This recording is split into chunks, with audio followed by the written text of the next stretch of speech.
Hello, gynaecologist doctor Sinha बोल रही हैं? यस। डॉक्टर आपसे बात करना था, ये वाइफ प्रेग्नेंट है। कितने मंथ की प्रेग्नेंट है? 4 महीने हो गया मैडम। अच्छा, ओके। समझ नहीं आ रहा डॉक्टर, कैसे आपको बताएं क्योंकि आप माइंड मत करना, पता तो चल जाता है, हमारी वाइफ को भी पता चल गया था। लड़की है। अच्छा, अबॉर्शन करना था। Is there complication? कॉम्प्लिकेशन कोई नहीं है, लड़की है तो। ये कैसे बात कर रहे हो आप? क्या बात कर रहे हैं आप? मेरा टाइम मत वेस्ट करो, मैं सच बता रही हूँ, मैं तुम्हें जेल करवा दूंगी। ऐसा तुम पहले नहीं हो। लड़की है। तुमको समझ में नहीं आ रही बात है? अबॉर्शन करा दूंगा, जेल में चला जाएगा तू। पढ़े लिखे हो कि नहीं हो? तुम्हें समझ में भी आ रहा है? तुम एक गायनोकोलॉजिस्ट को फोन कर रहे हो जो खुद एक औरत है, और तुम उसको कह रहे हो कि मेरी बीवी जो है उसको लड़की होने वाली है तो आप अबॉर्शन कराते। आप कैसी बातें कर रहे हैं? लड़का चाहिए होगा आपको। नहीं, लड़का नहीं, लड़की ही चाहिए थे। तो फिर क्यों करा रहे हो अबॉर्शन? क्योंकि रेप हो जाएगा इसका। डॉक्टर, मैं ये नहीं चाहता कि इसका रेप हो जाए। I am so sorry doctor, मैं नवेद बोल रहा हूँ रेडियो मिर्ची से, और मुझे मालूम है कि आपके पास कॉल्स आती होंगी, लेकिन उनकी वजह यही होती होगी कि मैं दहेज नहीं दे सकता या मैं लड़की को पढ़ा नहीं सकता। लेकिन अब कॉल्स आया करेंगी और वजह ये हुआ करेगी डॉक्टर कि मैं अपनी बच्ची को पैदा नहीं होने देना चाहता क्योंकि इसका रेप हो सकता है। डॉक्टर, आपको मालूम है एक इंसान की फिक्र ये हुआ करती थी जब उसकी लड़की होती थी कि जब जवान हो जाएगी तो क्या होगा।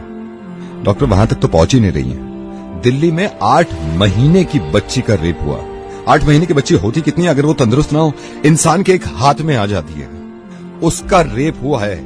हम सॉरी, मैंने आपका वक्त भी ले लिया, लेकिन मैं बताना चाह रहा हूं सबको कि ये होने लगेगा, वरना इस चीज को बंद करवा दो।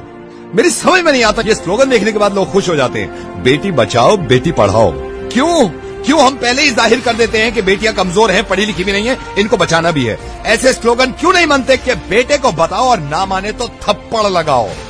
और जितने लोग इस बात को मानते थे ना कि लड़की घर से बाहर निकलती है तो रेप होता है, उसके रिश्तेदार ने बेडरूम में घुस के उसकी बच्ची के साथ रेप किया।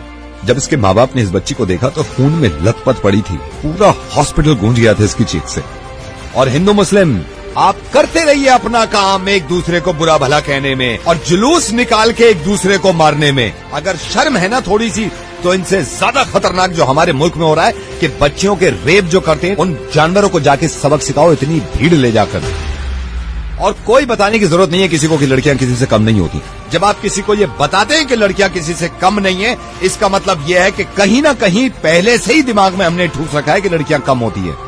100 करोड़ की आबादी में अगर एक इंसान भी मेरी आवाज सुन रहा है ना, और इसको ये लगता है कि लड़कियां देर रात घर से बाहर निकलती हैं तो रेप होते हैं, तो मुझसे बात कर ले। मैं कसम खा रहा हूं, अगर उसने मुझे हरा दिया इस चीज में तो जिंदगी में कभी रेडियो पे नहीं आऊंगा और अपनी आवाज नहीं सुनाऊंगा। डॉक्टर, आई एम सॉरी, मैंने आपका काफी वक्त ले लिया। I think you are right Naved, you are absolutely right. It's extremely shameful. Religion के नाम पे जो है कत्लेआम हो रहे हैं, बट अनफॉर्चुनेटली रेप जैसा इतना बड़ा जो इशू है, इतना बड़ा जो सोशल इशू है, इसके बारे में कोई बात नहीं कर रहा है। It's really unfortunate.